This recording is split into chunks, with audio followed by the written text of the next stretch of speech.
Hello, everybody. It's Sonia here, and welcome to Leadership with Sonia, where we don't just talk the talk, we walk the bold, sassy, unapologetic leadership walk.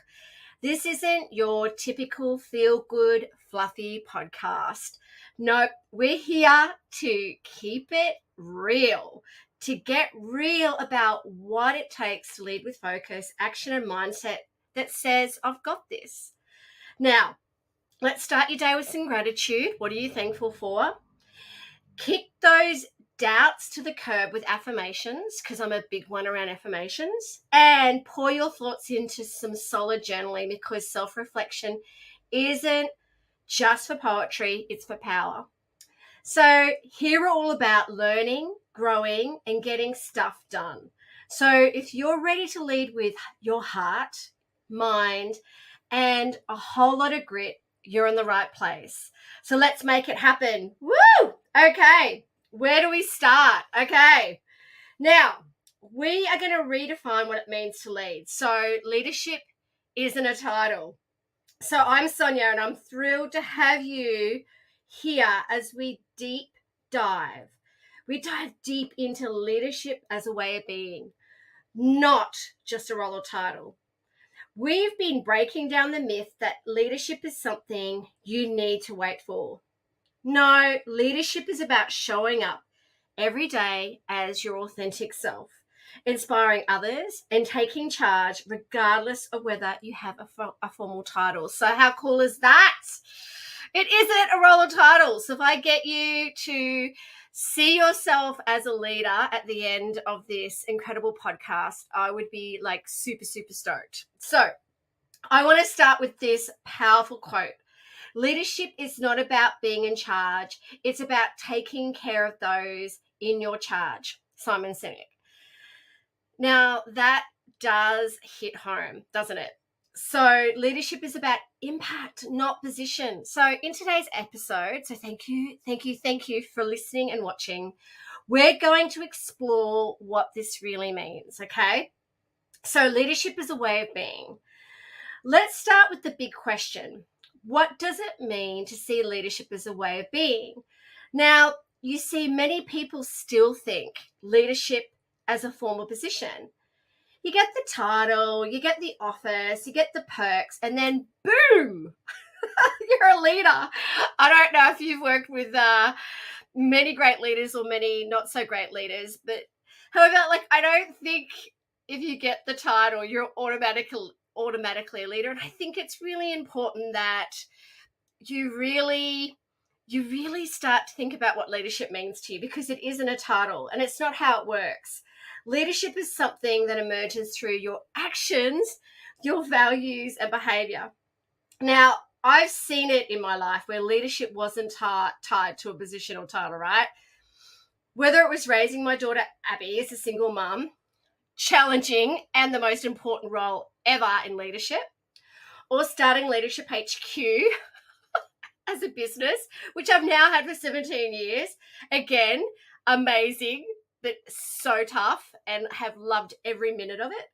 Leadership is about embodying qualities like courage and empathy and resilience, right? And it's important to challenge those traditional views of leadership that are all about hierarchy and authority. Leadership is influence, it's impact, it's taking responsibility. You don't need a CEO title or a leadership title to do that. Okay, just having a sip of my coffee. Oh my gosh. Coffee tastes so good. Anyway, definitely leaders need coffee. The thing is, I would love you to start manifesting leadership in everyday life, right? So now let's talk about how you can manifest leadership in your life. Now, here's the thing.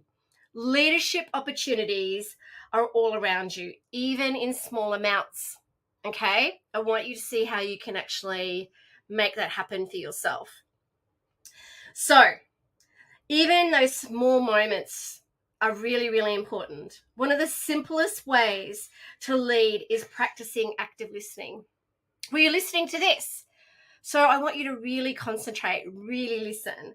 How often do we really listen to people? I mean, really listen. Can I tell you, listening's a superpower. If you can get the listening happening, oh my gosh, you have got it going on, right? Listening is so important. When you're present with someone, you make them feel heard and value, right? That, my friends, is leadership. Whoop, whoop. That is leadership, right? Feeling heard and valued, validating people, hearing what they say, paraphrasing back to them. If you want to be a great leader, be a great listener. Okay, that's number one. And there's so many different things, but if you're listening to this podcast and if you're watching this, because we do these live as well, you are going to sharpen your leadership sword. You are going to build your leadership muscle big time, right? This will make the biggest difference to your life. These tips. This is just the top of the amount of tips and knowledge and insights you're going to get. Another everyday leadership practice is small acts of courage. Courage, I love courage. I've written a book about courage. First comes courage. This could be as simple as sharing your opinion in a meeting when you usually stay quiet, or for standing up for a colleague who's been overlooked. Courage isn't always about grand gestures. Believe me, it isn't. It's about taking small steps forward, even when it's uncomfortable. Remember those small moments, right? It's about embracing fear. It's going, I love you, fear, because courage isn't the absence of fear, right? It's the mastery of it. And let's not forget, I'm going to mention it, kindness and empathy. You can still be kind and be courageous. So important. I truly believe kindness is a superpower. Imagine the ripple effect when you lead with compassion in your interactions, whether it's at work, with friends, or even strangers. Can I tell you, it's the number one thing. Like, it's so important. Everyday kindness, every interaction kindness, it's so important. I personally have seen these principles play out, right? Especially when I was starting over, when I moved back to Australia after, coming back to Australia as a full-time solo mom with very little money in the bank, and I had to start all over again. And I really manifested what I wanted for us. And I worked really hard. But the thing is, I listened, I took steps forward with such courage, even though I lacked that confidence back then. It was so important. I did everything with kindness and empathy. I didn't have a title, right? And I wasn't in a leadership role at the time, but I had to lead. I had to take initiative. I had to be strong for my family. I had to rebuild. That's leadership. Okay, another tip I think that's really important, or another insight, is that self-leadership is the key to leading others. Now, here it is where it all begins. Self-leadership. If you can't lead yourself, how can you expect to lead others? Self-leadership is all about accountability, self-awareness, and resilience. It's about being willing to grow and evolve. The best leaders are those who can reflect, own their mistakes, and learn from them. So how can you start practicing self-leadership? Okay, I know it's a big question. Like, how do I embrace or get started in this leadership space? Well, it definitely starts with self-awareness. This means being honest with yourself, your strengths, your weaknesses, the areas that you need to grow. Remember, we're very much at Leadership HQ about strengths-based leadership, so very much around strengths. But if you've got anything you need to tweak, you can always work on things. Right, I think that's really important. And also getting that time to reflect. I think journaling, meditation, visualization, I love that. Whatever helps you connect with your inner self. Now, self-leadership. The next one is definitely personal accountability. Discipline, consistency. How do you hold yourself to a high standard? Whether anyone's watching or not, right? So important. Do you follow through on that commitment? Do you meet the deadline? If not, right, I think it's really important that you own it. You own it and do better next time. And finally, let's talk about resilience.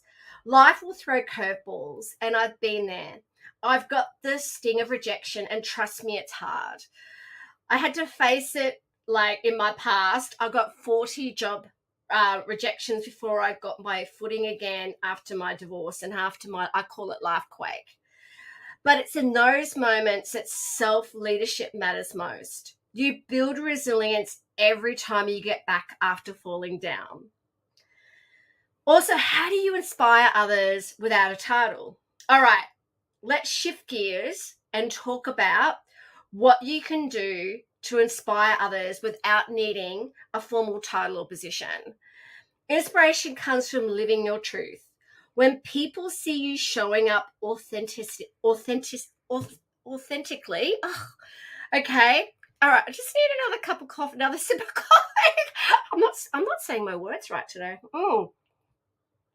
Okay.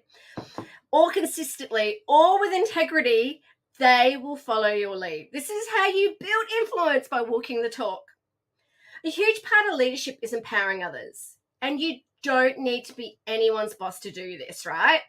Empower your colleagues by giving them credit, lifting them up, or offering to mentor them. In fact, some of the best leaders I've seen never held formal leadership titles or roles because their impact was undeniable. They were the ones who took initiative, who made others feel valued, and who led with empathy and courage. I'll give you an example of my own experience, right? One of my early clients didn't have a fancy title, but was constantly right, consistently, like, I don't know, like really, really, and they were such a giver because they were organizing volunteer events within their team. They were just doing everything they could to really help others. Their natural ability to inspire others through their actions and empathy made them a leader in every sense of the word. And I had to teach this person boundaries, but we got there. But they were such a natural leader, and it just built, again, their leadership muscle. And the thing is, I know there's challenges in leading without a title. Of course, it's not easy when you don't have a title to lead. You face resistance. You might encounter people who question your decisions because they don't view you as an official leader, right? But that's where the mindset shift comes in, right?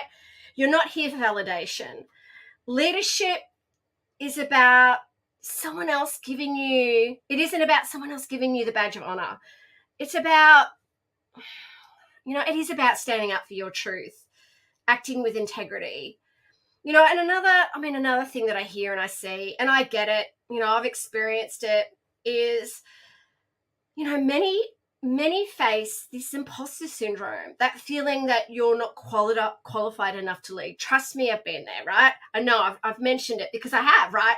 There have been times I still wonder if I'm good enough, even after 30 years in this leadership space. I can't believe it, 30 years. Okay. But here's the one thing. You become a leader through action. Start before you feel ready, and the confidence will show. Setbacks are part of the journey, and you might not always get the recognition you deserve, and that's okay. Focus on your impact, not the title. Promise me that you'll do that. Promise me you'll do that. All right, here's some actionable steps to lead every day, and I'd love to know what you're going to do about it. What are you going to do about it? Okay, what are you going to do about it? Remember, it's about an action. What are you going to focus on? Because I really want to make this practical. How can you start leading today without waiting for permission? Here are a few daily leadership habits you can adopt. Number 1, practice gratitude. Now, send a thank you note or email to someone and express gratitude and appreciation regularly. Lead with curiosity. Ask meaningful questions. Be curious about other stories and perspectives. Model empathy. Offering a helping hand or listening ear to someone in need. I think that's really important. So practicing gratitude, leading with curiosity, modeling empathy. Okay, number 4, take initiative. Don't wait for someone else to act. If you see something that needs to be done, step up. Courage, courage, courage. Be bold. Don't shy away from opportunities. Share your ideas and suggestions. And finally, hold yourself accountable. Track your progress and reflect on how you're showing up in the world. Remember, leadership is a daily practice. It's the little things you do consistently that make the biggest difference. Okay, so 1, practice gratitude. 2, lead with curiosity. 3, model empathy. 4, take initiative. 5, be bold. 6, and hold yourself accountable. So let's wrap things up. Leadership is not a title, it's a way of being. It's how you show up, how you take responsibility, how you empower others around you. You don't need permission to lead, and you certainly don't need a title to make a difference. Who's with me here, right? Here's your call to action, all right? Here is your call to action. I want you to choose. Just choose one leadership habit to practice this week. Maybe it's empathy, maybe it's practicing gratitude, maybe whatever it could be. It could be being bold, whatever you choose. Remember, you're already a leader, so go out there and own it. So thank you so much for joining me with my amazing show, which I love because I love to help and serve and inspire others. I love to teach, where it's all about leadership with Sonia, because I love talking about leadership isn't a title. And if you've enjoyed this episode, make sure you subscribe, leave a review, share it with someone who needs to hear it. Okay, sign up to our incredible newsletters if you go to leadershiphq.com.au or soniamcdonald.com.au, soniamcdonald.com.au or the leadershipcollective.com.au. So much free, really cool stuff on all those platforms. Or you can sign up to our great membership at theleadershipcollective.com.au. We'd love to help you. We're always here to serve you. Stay tuned for the next episode, where we'll be diving into more insights on redefining leadership and how you can live it every day. And remember, stay kind and stay courageous. Thank you so much.